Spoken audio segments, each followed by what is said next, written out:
Assalamualaikum warahmatullahi wabarakatuh. Teman-teman, kenalin saya Arif Munandar, founder dan CEO People Shift. Kalian lihat ya, saya sendirian di studio yang actually ada di rumah saya sendiri. Ya, kayak teman-teman juga, kita stay at home ya, memenuhi anjuran pemerintah untuk mencoba kita memutus rantai penyebaran COVID-19. Ada yang stay at home ya, sebagian juga work from home. Ya, mudah-mudahan kita sabar-sabar aja dan berdoa kepada Tuhan Yang Maha Kuasa semoga pandemi ini segera berlalu. Amin. Oke, saya cuma pengen ngajak ngobrol hal yang sederhana aja. Saya pengen mulai dari sharing pengalaman. Tadi saya bilang saya adalah founder dan CEO People Shift ya. People Shift itu sebuah perusahaan consultant yang kita fokus di human capital development, khususnya lagi di soft competencies gitu ya. Nah, saya baru aja nemu satu data menarik ya.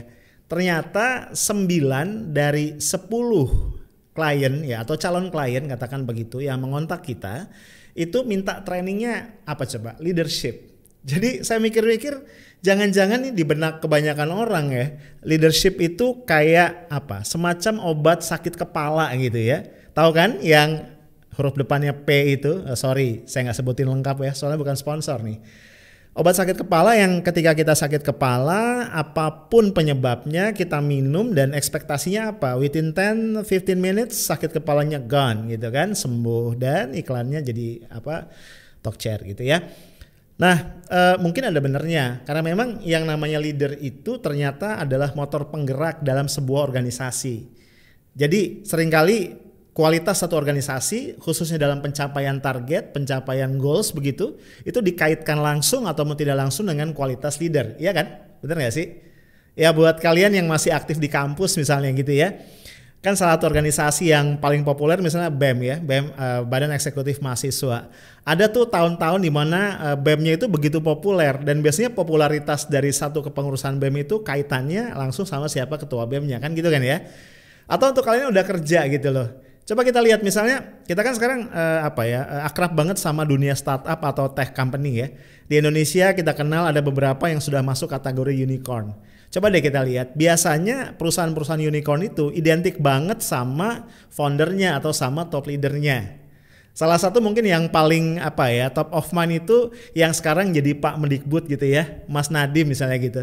Kalau kita bicara Gojek gitu, pasti nggak bisa lepas dari nama dia sebagai top leader, sebagai founder, sebagai former CEO yang membangun dan membesarkan perusahaan tadi. Nah, dalam berbagai training guys, saya sering ditanya nih sama teman-teman peserta, Pak Arif atau Mas Arif gitu ya. Soalnya peserta itu kalau manggil saya suka aneh-aneh ya. Saya bilang sama mereka, lu boleh manggil gue apapun kecuali Om ya. Soalnya gue agak-agak ngeri kalau dipanggil Om. Pak boleh, Mas boleh, Bang boleh, manggil nama even boleh gitu. Terus mereka nanya, Pak atau Mas gitu. Ini kayaknya jadi leader itu susah banget ya. Tuntutan kriteria itu banyak banget. Boleh gak sih diringkas apa sih kriteria yang gak boleh ditawar? Dalam artian kalau lu mau jadi leader yang bagus, kriteria itu harus ada pada diri lu. Sampai level yang setidaknya memadai, kalaupun tidak excellent, katakan begitu. Saya coba mikir-mikir ya. To be honest ini gak based on teori yang gimana-gimana banget, yang sophisticated gitu ya, atau yang sangat filosofis. Ini sih based on pengalaman aja. Dan saya berani dan cukup yakin mengatakan setidaknya ada 3 kualitas atau 3 kriteria yang itu gak boleh ditawar. Artinya apa? Kalau Anda mau jadi leader, kamu mau jadi leader, yang lain-lain boleh lemah. Karena ya ada sinetron ya yang belum sempat dibuat, judulnya Leader Juga Manusia gitu ya. Jadi leader tuh boleh punya segudang kelemahan, boleh. Tetap boleh jadi leader. Tapi untuk menjadi seorang leader yang sukses dalam mengemban amanah, itu ada 3 hal yang gak boleh ditawar. Ya, diingat-ingat nih. Yang pertama, dia harus cerdas. Nah gitu ya. Saya bilang cerdas loh. Saya nggak bilang pandai. Saya nggak bilang dia harus lulus S1, S2, S berapa gitu. Enggak. Tapi cerdas. Nanti kita bahas sedikit. Nah lanjutin dulu ya. Yang kedua apa? Yang kedua dia harus punya determinasi yang tinggi. Dia harus gigih. Dia harus output oriented gitu loh. Dan yang ketiga dia harus punya endurance. Karena leader itu somehow selalu nggak tahu kenapa ya rezekinya leader dihadapkan pada berbagai challenge tuh yang durasinya biasanya cukup panjang Dan biasanya eskalatif gitu loh. Sehingga kalau dia nggak punya endurance, dia gampang patah, dia gampang jatuh gitu. Wah, kasihan organisasinya. Kebayangkan ya kalau ada satu kapal gitu kan top leadernya itu nahkoda gitu ya. Terus kapalnya dapat goncangan berhari-hari di laut, terus leadernya panik duluan gitu kan. Kan kebayang gimana nasib dari seluruh orang yang ada di kapal itu. Oke, kita bahas dikit ya. Yang pertama itu tadi adalah cerdas. Kenapa dia mesti cerdas? Karena leader ini harus punya kemampuan untuk ngebaca challenges atau situasi yang dihadapi. Bukan cuma hari ini, tapi juga ke depan. Karena kalau kita bicara organisasi, kan seringkali asumsinya adalah going concerns. Means bahwa organisasi dibuat bukan cuma untuk hari ini, tapi kita pengen dia bisa bertahan dan terus memberikan manfaat. So, dia mesti bisa baca ke depan. Seringkali disebut dia harus visioner. Tapi visioner bukan berarti dia bermimpi doang gitu ya. Tapi dia mesti juga bisa baca resources yang punya kayak apa, gapnya kayak apa. Kemudian dia bisa ngerumusin strategi yang bagus untuk nutup gap antara resources dengan vision tadi. Nah, dalam konteks cerdas juga, dia harus cukup sensitif ketika ngelihat berbagai perubahan yang terjadi along the way. Karena kan gini ya, kalau kita bikin planning, sebagus-bagusnya planning ya dia di atas kertas. Pasti lu kan bikin assumptions kan, kita bikin asumsi gitu loh. Asumsi itu ketika kita turun ke lapangan dia akan berhadapan dengan realita. Nah bagaimana kalau asumsinya ternyata nggak pas gitu loh. So we have to change the plan right away gitu loh. Nah dia mesti cerdas, dia mesti punya sensitivitas. Kemudian determinasi. To be honest, saya seringkali membedakan begini. Ada orang yang memang kalau pakai bahasa kasar ya bakatnya itu bukan leader tapi expert. Expert itu jagonya apa sih? Antara bikin planning gitu loh. Dia akan bikin planning yang luar biasa dengan teknik-teknik yang ajib gitu ya. Yang orang juga bilang, luar biasa gitu ya. Terus dia tuangkan dalam apa? A PowerPoint presentation yang juga sangat-sangat sophisticated. Tapi kemudian dia tidak memiliki energi yang cukup. Untuk apa? Untuk memastikan planning itu bisa dieksekusi dengan baik gitu. Itulah mengapa guys di berbagai kesempatan kita lihat di masa lalu pun terjadi, mungkin juga sekarang demikian. Ada orang-orang yang bagus banget jadi pengamat ekonomi. Tapi once dia diangkat jadi menteri di bidang perekonomian misalkan, dia ternyata gagal untuk mengeksekusi. Hal-hal yang waktu dia jadi pengamat, itu dia enak banget ngomentarin gitu loh. Tapi waktu dia menjabat ya agak susah ternyata. Ya kompetensi dia memang sebagai pengamat bukan sebagai leader karena dia tidak punya determinasi. Dia tidak punya kegigihan segitunya untuk memastikan gagasan-gagasan itu bisa dibumikan. Dibuat down to earth, dibuat menjadi sangat praktikal dan tereksekusi dengan baik. Jadi determinasi ini berkaitan dengan kemampuan mengeksekusi gagasan. Nah, yang ketiga tadi determinasi. Tadi sudah saya garis bawahi dengan cukup tebal gitu ya. Dunia ini menjadi sangat tidak pasti guys. Kita tahu ya, para pakar menggambarkannya dengan akronim VUCA. Volatile, Uncertain, Complex, Ambigu. Nah, ente bisa bayangin nih guys. Ya, dalam kondisi kayak gitu kita ketemu leaders yang istilahnya tuh HHTA. Hangat-hangat tai ayam. Tahu kan ya, ini virus yang kayaknya sama bahayanya sama COVID-19 nih ya. Orang-orang yang terjangkit HTA ini di awal tuh semangat banget. Tiap dapat mainan baru, disuruh mimpin organisasi baru, atau dapat jabatan baru, luar biasa ya gitu ya. Tapi sejalan dengan berjalannya waktu gitu ya, hari berganti hari dan sebagainya, terjadi apa? Grafik semangatnya turun guys. Apalagi kalau kemudian terlalu banyak hal yang di luar kontrol, terlalu banyak hal yang unexpected dan seterusnya, akhirnya dia give up dan lempar handuk gitu sebelum waktunya. Nah kita nggak pengen punya leaders yang kayak gitu.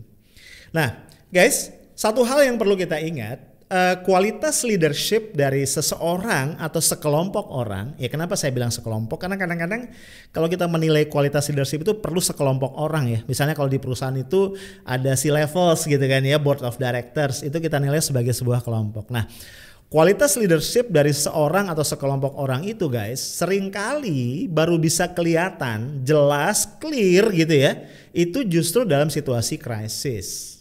Sekali lagi ya dalam situasi yang krisis, yang abnormal gitu loh ya, situasi yang turbulence gitu, itu kelihatan. Dalam situasi normal ya, di kantor gitu, saya ngomong gak usah dijauh-jauh, di people shift lah, situasinya normal nih kemarin-kemarin ya, everything is okay, was okay gitu ya, gak ada covid, gak ada apa gitu. Itu kalau saya sebagai CEO ataupun para C-levels yang lain gak masuk, itu gak akan kerasa sama anak buah. Justru kalau OB, mohon maaf nih, kita punya OB namanya Mas Azmi ya, OB kita nggak masuk itu satu kantor, masya Allah itu repot luar biasa gitu. Nah, ketika situasi krisis, kehadiran leader itu jadi terasa banget dibutuhin gitu guys. Bahkan kualitasnya akan kelihatan di situ. Apakah dia emas atau dia loyang itu akan kelihatan banget, nggak bisa ditutup-tutupin lagi gitu. Nah, sehingga sebagai orang yang bergerak di dunia leadership development, saya memaknai masa COVID-19 ini, masa pandemi ini juga punya hikmah lain. Yaitu kita mau nggak mau bisa ngelihat dengan very clear kualitas dari para leaders yang ada di sekitar kita. Mungkin kualitas leader yang memimpin kita dalam beberapa level, atau bahkan kualitas kita sendiri sebagai pemimpin. Contoh gini ya, di kantor masing-masing dia lihat, kan biasanya gara-gara COVID-19 ini perusahaan harus bikin protokol khusus kan gitu ya. Oke, mungkin ada yang tetap masuk karena mungkin kerjaannya terkait langsung dengan pelayanan publik sehingga nggak mungkin diliburin. Oke, tetap masuk tapi gimana caranya ngurangin risiko dari COVID-19. Atau WFH sebagian, atau WFH total, atau apapun namanya. Bisa dilihat kan, ada perusahaan, mungkin perusahaan tempat Anda bekerja gitu, yang leadernya itu firm gitu loh. Begitu ada data, ada sinyal tentang bahaya gitu, dia langsung bikin decision. Gitu, dia langsung bikin decision. Maybe decisionnya nggak final. Dalam artian gini, karena perkembangan situasi segala macam dinamis, kemudian decisionnya dikoreksi. It is okay nggak masalah. Tapi ketika pertama kali ada case, dia bikin decision yang kemudian dikoreksi along the way. Tapi mungkin juga ya, ini rezekinya berarti kurang bagus ya. Kalian punya pemimpin di kantor gitu, yang sibuk aja tuh menimbang, mengingat, baca berita di medsos, stres sendiri gitu kan, ngomong kiri kanan tapi tak kunjung ngambil keputusan, nggak kunjung keluar tuh protokolnya. Lu mesti ngapain tuh respons dalam terhadap situasi yang unusual ini gitu loh. Dan itu dampaknya gede banget gitu ya. Biasanya kalau kita punya leader yang firm, kita ngerasa aman, oke, kita nggak nyaman karena situasinya benar-benar jauh dari situasi normal kita. Kita harus kerja di rumah, ngebiasain misalnya online meeting yang sebelumnya kita nggak pernah terbiasa kayak gitu segala macem. Tapi since leadernya firm, ngeluarin protokol, dia tegas dan dia menciptakan security feeling yang mantap, kita akhirnya pelan-pelan bisa adjust. Tapi bayangin kalau leadernya kemudian tadi ya pelin-pelan menimbang mengingat, lama-lama ya kejadiannya kita semua jadi pusing gitu kan. Nah, bisa dibayangkan guys, kalau kualitas leader yang lemah itu ada pada level yang lebih tinggi. Gitu loh. Level negara misalnya. Jadi kalau teman-teman lihat ya, data menunjukkan ada negara-negara yang cukup berhasil untuk mengatasi kondisi ini. Dalam artian ya memang wabah COVID-nya belum lewat, pandeminya masih belum mencapai puncak nih kayaknya.